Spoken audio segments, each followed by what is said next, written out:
Hi guys, Lexi here. Now let's get into chapter 2 of Judy Blume's Blubber. Chapter 2. That's what you're going to be for Halloween. Linda lives in Hidden Valley, so do Wendy, Caroline, Robbie, and a bunch of other kids.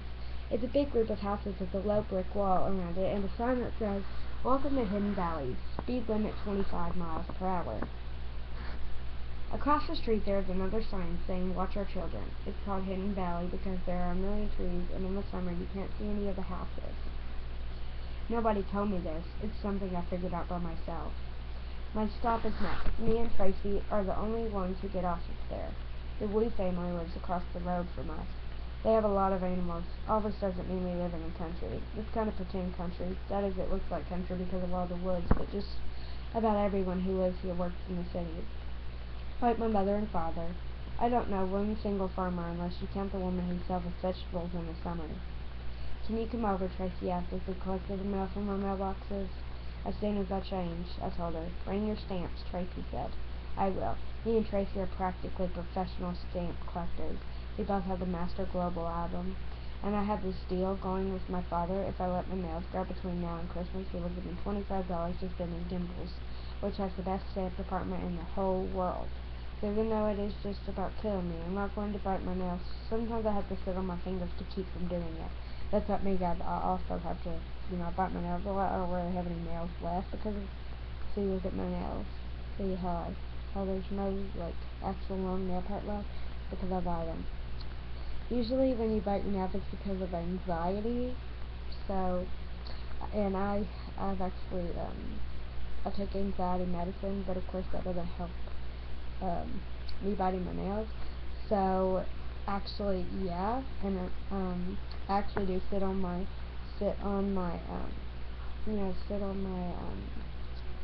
hands sometimes to do that. And then my friend, she likes to suck her thumb. Well, my old friend, we split up. We're not friends anymore. But my old friend Nina, she actually used to suck her thumb.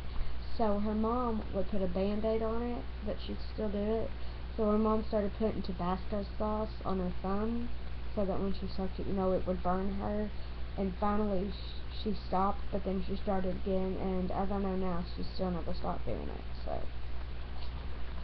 So let's get back into this.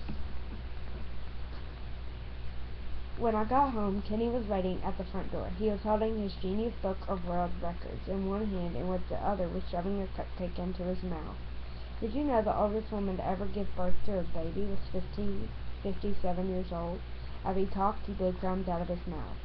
So I said to show I wasn't interested, because if Kenny gets the idea I'm interested, he will tell me facts from his Book of World Records all day. "So, that means Grandma's too old to have a baby." "Well, of course she is. She's past 60. And Miss Sandmeyer's too old, too. Miss Sandmeyer's is our housekeeper.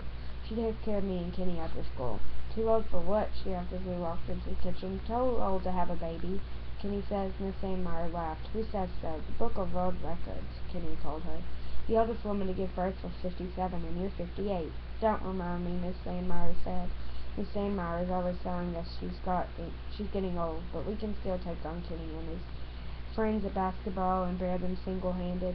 "How was your day, Jill?" Miss Sandmeyer asked me in French as she poured a glass of milk. I answered in English. "Pretty good." Miss Sandmeyer made a face. Part of her job is to teach me and Kenny to speak French. She's from Switzerland and can speak 3 languages. I understand what she says when she speaks French, but I always answer in English because most of the time I'm too busy to think of the right words in French. After my snack, I changed into my favorite jeans, collected my stamping equipment, and headed for Tracy's. Kenny and Miss Sandmeyer were already outside practicing layups. "Be back at 5:30, Miss Sandmeyer called as I walked up the driveway. "I will."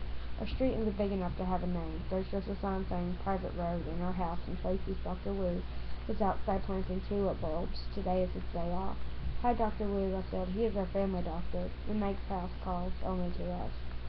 I like him a lot. He always smiling. Also, he doesn't gag me with the stick when he looks down my throat."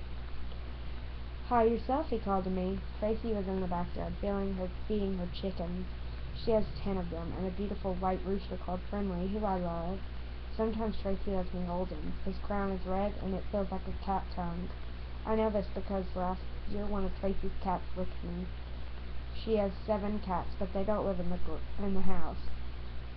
They come into the garage to get food and water, and the rest of the time they stay outside. Tracy also has 2 dogs. They live in the house. When the chickens were fed, we went inside to Tracy's room to look over our latest approvals from the Winthrop Stamp Company. We decided we'd each buy 2 stamps. Tracy showed me the Halloween costume that her mother was making for her. Big Bird from Sesame Street. It has yellow feathers and everything. It's beautiful, I said. I still didn't have any idea for my costume. We went to work on our albums, trading doubles and fastening loose stamps to the page. And then, right in the middle of looking the stamp page, I thought up a costume so clever I didn't even tell Tracy. I decided it would be a surprise. That night, when my mother and father got home, they brought 2 big pumpkins with them.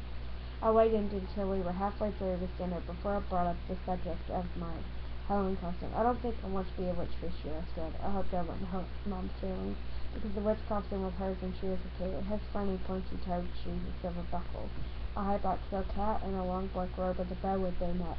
The whole thing smelled like mothballs. Besides, the shoes hurt my feet. You can be whatever you want, my mother said, and she didn't sound insulted. If she doesn't want to wear the witch suit, can I? Kenny asked.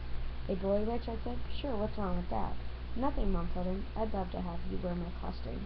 And I'm going to carry a broom, Jenny said. And remember that fake cigar from my last year's disguise? I'm going to use that too. I bet there aren't many witches around who smoke cigars. Smoking is dangerous to your health, I said. My cigar's fake, stupid. I gave him a kick under the table and was pleased to see that Mom ground out the cigarette she'd been smoking. What about you, Jill? My father asked. What do you want to be? Oh, I've been thinking I might like to be a flinzer. What's that? Kenny asked. You mean you don't know? I said. Never heard of it. With all your facts in the Book of World Records, you never learned about the oldest flinzer and the youngest flinzer and the flinzer who did the best job and all that? Dad, Kenny said. She's starting in again. I absolutely love to tease Kenny. Jill, that's enough, my father said. Tell Kenny what a flinzer is. Yes, Mom said. I can hardly wait to hear myself. You mean you don't know either? I asked my mother. Never heard the word. Did you, Gordon? Nope, Dad said. Kenny jumped up. I'll be right back, she told us as he ran out of the room.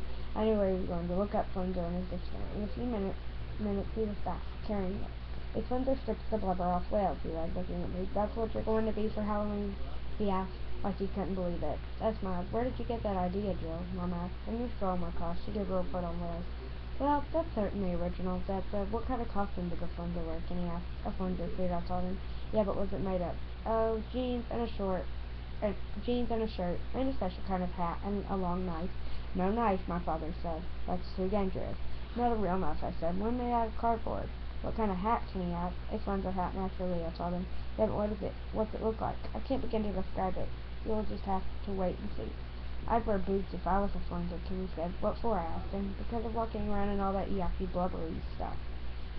Kenny was right. I'd have to wear boots, too. After dinner, we went to the living room for our family poker game.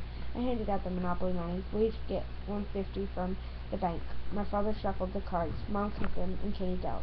I got a pair of kings and 3 jump cards. I'm careful not to give my hand away, but by the expression on my face, you can always tell what Kenny is holding.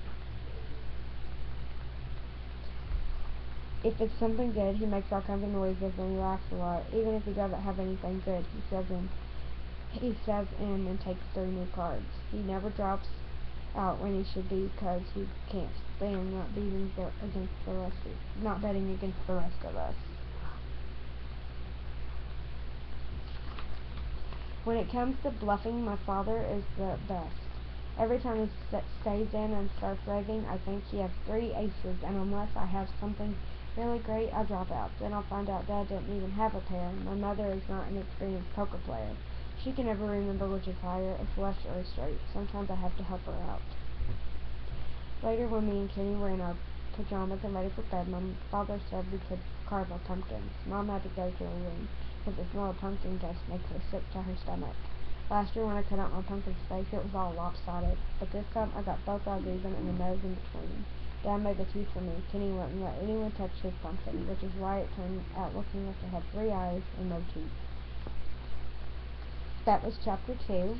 I will do chapter 3 here in just a few minutes.